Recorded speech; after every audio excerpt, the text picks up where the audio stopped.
Pick up the nearest tool right now, a knife, a spoon, your phone. Feel its weight. Notice how it fits perfectly in your hand. Your ancestors designed that grip 2.5 million years ago. But here is what you do not realize. Everything you use today is just a modern version of what kept them alive when the world was trying to kill them every single day. This is the story of how they survived. Right now, somewhere on Earth, someone is hungry and does not know where their next meal comes from. But that person has something ancient humans never had. They have grocery stores, refrigeration, the internet telling them how to grow food. Ancient humans had none of that. They had a 60,000-year-old brain, a body that got tired, and predators that weighed 400 kilos. So how did they survive? The answer is not strength. It is not intelligence. It is something far simpler. It is networks. Imagine you are standing in the African savanna 200,000 years ago. It is dawn. You are alone. Every sound could be a predator. But you are not actually alone. Within a 2-day walk, there are 6 other camps. You know all of them. Not because you chose to, because your survival depends on it. Man from Camp B brings you a newly discovered watering hole location. You give him a flint stone that takes hours to craft. A woman from Camp D teaches your daughter how to find edible roots. When her camp faces a drought, your hunters travel 40 kilometers to share fresh kill. This is not kindness. This is economics. Anthropologist James Woodburn studied this for decades and found something remarkable. In bands of 20 to 30 people, something magical happens. Reputation matters more than resources. If you are known as someone who shares, other camps visit you first. If you are known as selfish, no one brings you anything. Generosity became currency. They had no banks, but they had something better. They had trust, and trust was portable. It traveled. A man could walk 100 kilometers and still be remembered as the good hunter from the northern camp. His reputation preceded him. His credit was already there. This is why humans survived when stronger species died. We are not the fastest. We are not the strongest. We are the most connected. Here is something nobody tells you about ancient hunting. Most days, hunters came home empty-handed. A successful hunt happened maybe once every 4 to 7 days. So let us do the math. If hunting fails 85% of the time, how did anyone survive? The answer reveals something shocking about how they thought. They did not think like entrepreneurs. They did not think, I must hunt every day to feed myself. They thought, I must be the person others want to hunt with. A modern farmer thinks, this is my wheat. I planted it. I own the harvest. An ancient hunter thought, this is our hunt. I showed up. I tracked. I contributed to the kill. Now everyone eats, and I am remembered as someone who shows up. The hunter who brought down a bison did not get the best meat. He got the worst cut. His son got a better cut than he did. The elderly got the best meat. The sick got priority. This sounds backwards to us, but it was genius. It meant every young man wanted to hunt, even though he would not be rewarded with the best meat. Because the real reward was, that is the hunter who always shows up. That is the man who cares about the band. That is who you want next to you when things get desperate. In a world with no written contracts, no police, no laws. Your reputation was your survival, and reputation is built up, ILT through daily choices. Showing up when it is cold, sharing when you are hungry, helping when you are tired. This is why humans dominated. We learn to work for things we cannot see. Trust, honor, belonging. No other animal does this. Walk through an ancient camp on any random morning. You see a 3-year-old girl sitting next to her mother. She is holding a digging stick, watching. By 5, she is digging alongside her mother. By 8, she has disappeared into the forest alone and comes back with a basket of tubers. By 13, she can identify 200 plants by sight. By 16, she is teaching younger children. Now imagine the same girl in your world. At 3, she watches screens. At 5, she sits in classroom rows. At 8, she is taking tests about plants she has never touched. By 13, she has learned 200 plant names from books. By 16, she could not identify a single edible plant. The difference is not intelligence. The difference is that ancient learning was embedded in real tasks. When knowledge matters immediately, it sticks. When you learn that this plant stops bleeding because your sister cut herself and your mother used it, you need to be careful. Forget. Your brain codes it with emotion and context and survival. When you learn it from a textbook on page 47, your brain codes it as information to regurgitate for a test. This is why ancient children reached adult competence by age 12 to 14. This is why modern children reach it by 22. We replaced embedded learning with abstracted learning. We gained more information. We lost something harder to measure. The feeling that what you know matters right now. That you are learning because your community needs you to learn. Because someone's survival depends on what you remember. Ancient humans did not have anxiety about whether they were learning the right things, because the stakes were clear. The relevance was obvious. The feedback was immediate. You hunted wrong? You went hungry. You gathered wrong? Your child's belly stayed empty. You climbed wrong? You fell. No teacher, no grades, no confusion. Just reality. And reality is the greatest teacher ever created. In December, a Hadza woman walks into the forest. She has not checked a calendar. She has not looked at a weather forecast, but she walks directly to a tree that only has ripe fruit once a year. It is bearing today. How does she know? Because she has watched this tree for 30 years.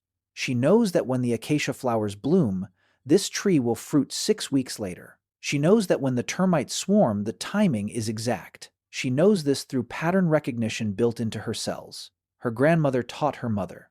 Her mother taught her. She is teaching her daughter. This is not written anywhere. This is embedded knowledge. Every ancient culture had it, memorized perfectly. The Aboriginal peoples of Australia could navigate 3,000 kilometers of desert using songline stories that encoded water sources, food locations, and seasonal patterns.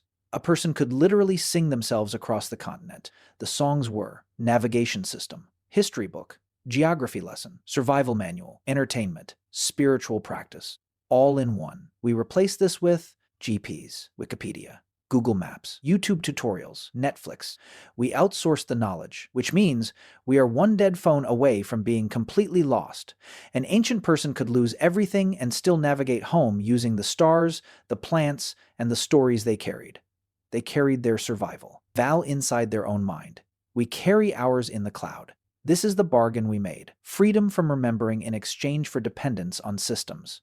We cannot go back. But we should remember what we lost while celebrating what we gained. 300,000 years ago, a human stands at the edge of an ocean for the first time. Across the water is an island, maybe 100 kilometers away.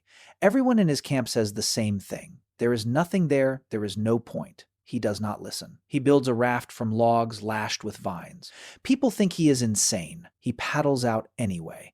20 kilometers out, he cannot see land in either direction. The ocean is dark. The raft is small. He could die. He keeps paddling. What made him do this? What made any human look at an impossible problem and try anyway? Most animals accept limitations. Humans do something different. We stare at what is impossible and ask, what if it is not? Then we try, and we fail, and we learn, and we try again. This strange refusal to accept limitations is why humans now live everywhere. The frozen Arctic, the driest deserts, mountaintops where the air is too thin to breathe, islands where vine grows naturally. Every extreme environment has humans because someone at some point looked at it and said, I can survive here. Let me try. This is not about being smart. This is about being willing to be wrong. This is about choosing to explore. For every successful ocean crossing, there were probably 10 that failed. For every mountain conquered, there were deaths. For every desert crossed, families were buried. We survived not because we were perfect at navigation. We survived because we were willing to lose people trying. And we were okay with that. You are descended from people willing to paddle into an impossible ocean. That willingness is inside you. Here is what nobody mentions. Surviving ancient life required things we do not have anymore. A child who was born weak did not always survive. People with disabilities were sometimes abandoned when the band had to move. Pregnancy was incredibly dangerous. Childbirth at age 15 was normal. Life expectancy at birth was maybe 30 years. Not because people died at 30, but because many children never reached adulthood.